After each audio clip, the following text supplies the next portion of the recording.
Hello everyone. तो चलिए आज का क्लास स्टार्ट करते हैं। और आज का क्लास आपका प्रीवियस ईयर का पेपर हम लोग देख रहे हैं। प्रीवियस ईयर का पेपर है जिसमें हम लोग एमटीएस का सॉल्व कर रहे हैं, क्लोज टेस्ट। ये सब आप लोग पढ़ लेना। और जिन्हें भी मेरे से पर्सनल गाइडेंस चाहिए आप मुझे इस व्हाट्सअप नंबर पर मैसेज करोगे, मैं आपको बताऊँगा इसको ज्वाइन करने के क्या प्रोसीजर है। और इसमें मैं पर्सनली लोगों को गाइड करता हूँ, टास्क देता हूँ, उसी टास्क के बेसिस पर ऑनलाइन टेस्ट लेता हूँ। और जितने भी आपके पर्सनल डाउट्स होते हैं इंग्लिश वगैरह में, सारा कुछ मैं सॉल्व करके देता हूँ। 4th हो गया था, ये 5 तारीख वाला है ना, 5 अगस्त वाला। इसका मॉर्निंग का हो चुका है, पहले आफ्टरनून का भी हो चुका है। अब देखेंगे हम लोग इवनिंग वाला शिफ्ट का, ठीक है, मतलब क्लोज टेस्ट नंबर 6। बात करते हैं, यहाँ पर देखते हैं क्या कह रहा है। यहाँ पर एक एक करके पढ़ते हैं। यहाँ पर एजुकेशन के बारे में दिया हुआ है, देख लो।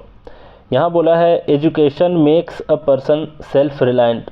इसका मतलब होता है कि एजुकेशन जो है एक इंसान को आत्मनिर्भर बनाता है। यहाँ तक क्लियर है। सेल्फ रिलायंट का मतलब आत्मनिर्भर। यहाँ बोला and dash person is well equipped to take important decision dash life. अब ज़रा देखिए, फर्स्ट नंबर पढ़िए। अगर आप पढ़ते हो, यहाँ पर देख रहे हो ये सेंटेंस ही स्टार्ट हो रहा है एन से, तो एन से इसका मतलब वावेल साउंड होना चाहिए जो भी अगला वर्ड होगा। तो ये दोनों तो वैसे भी कट जाएंगे, है ना, क्योंकि वावेल साउंड है नहीं दोनों में। एजुकेटेड और इलिटरेट में देखते हैं क्या कह रहा है। यहाँ पर बोल रहा है कि एन इलिटरेट पर्सन अगर हम कहते हैं, मान लो ऑप्शन नंबर फर्स्ट रखते हैं, तो इसका मतलब होगा कि जो अशिक्षित लोग हैं, असाक्षर लोग हैं, है ना, ये लोग क्या करते हैं, is well equipped. Well equipped का मतलब क्या है, यहाँ पर है कि वैसे लोग जो होते हैं इस काबिल होते हैं ना, वेल इक्विप्ड। वेल इक्विप्ड अगर कोई मशीन के संदर्भ में दिया हुआ है तो उसका मतलब है उस चीज़ से वो सुसज्जित है। लेकिन इंसान के सेंस में दे तो इसका मतलब हो जाता है कि वो इस काबिल है ना।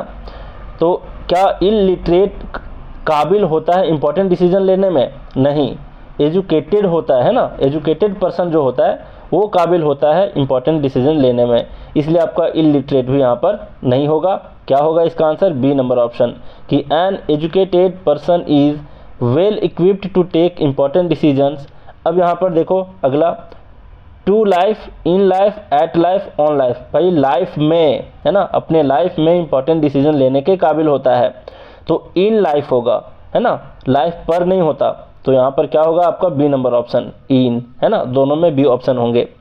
फिर से एक बार देख लो, इसका बोल रहा है कि an educated person is well equipped to take important decision in life.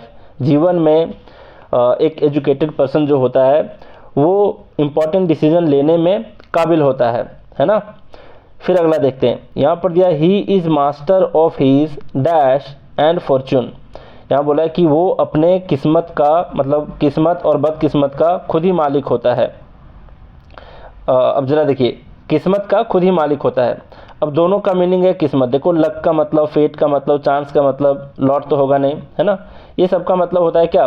ये तीनों का मतलब किस्मत होता है। तो किसका यूज यहाँ पर करेंगे? तो ध्यान देना कि यहाँ पर फॉर्चून के साथ फेट आता है, फेट एंड फॉर्चून, ठीक है, फेट एंड फॉर्चून।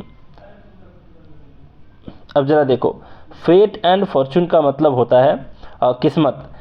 जैसे ये दोनों एक इकट्ठे एक साथ आते हैं। जैसे मैं कहूँ कि ब्रेड एंड बटर, है ना, ब्रेड एंड बटर जिस तरीके से एक साथ आता है, इसी तरीके से फेट एंड फॉर्चून आता है। उसके साथ, फॉर्चून के साथ लक एंड फॉर्चून नहीं आता, चांस एंड फॉर्चून नहीं आता, इसके साथ फेट आता है।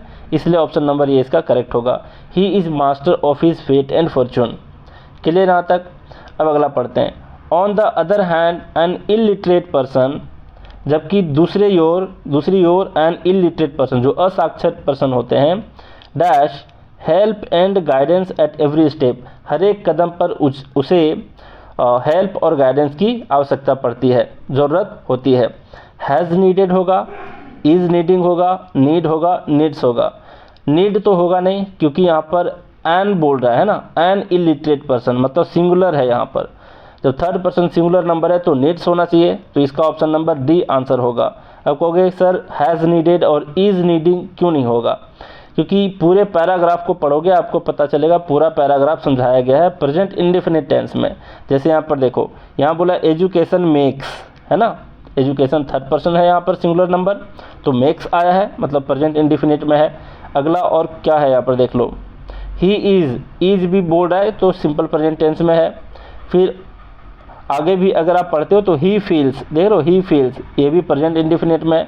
तो ऑब्वियस सी बात है कि यहाँ भी क्या होगा, an illiterate person needs help and guidance at every step. जो इलिटरेट पर्सन होते हैं उसको हर एक कदम पर हेल्प और गाइडेंस की आवश्यकता पड़ती है, इसलिए नीड्स होगा, है ना। Has needed, is needing, need ये सब नहीं होगा, नीड्स होगा। नीड्स इसलिए होगा क्योंकि प्रेजेंट इंडिफिनिट में पूरा पैसेज को ही समझाया गया है। तो डी नंबर ऑप्शन इसका करेक्ट आंसर है। पांचवा देख लो क्या कह रहा है, आगे कह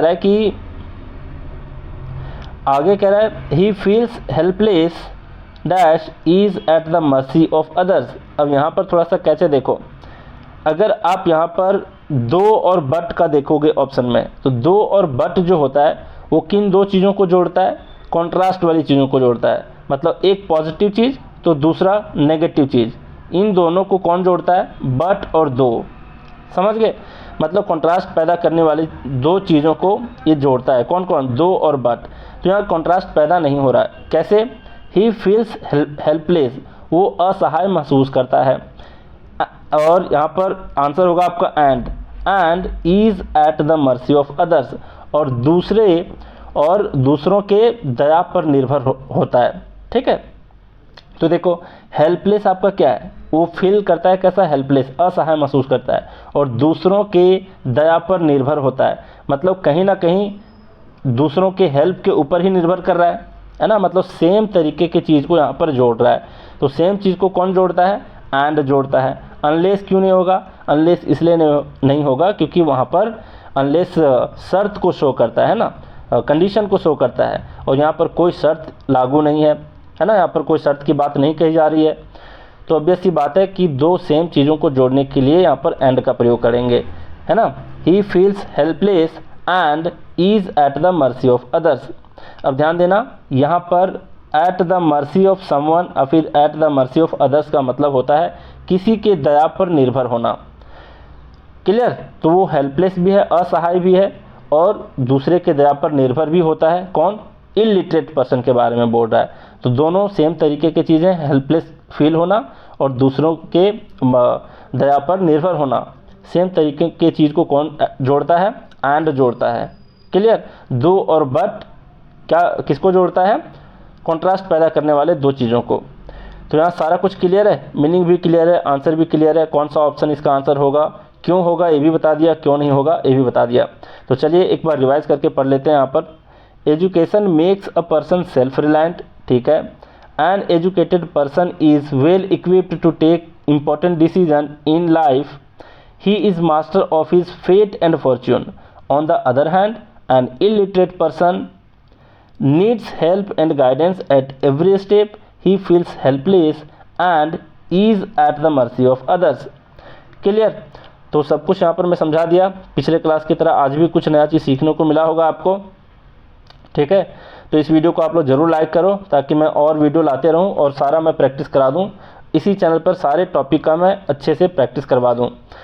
तो चलिए आज भी बहुत कुछ सीखे, आज का क्लास यहीं रैप अप करते हैं। Thank you very much.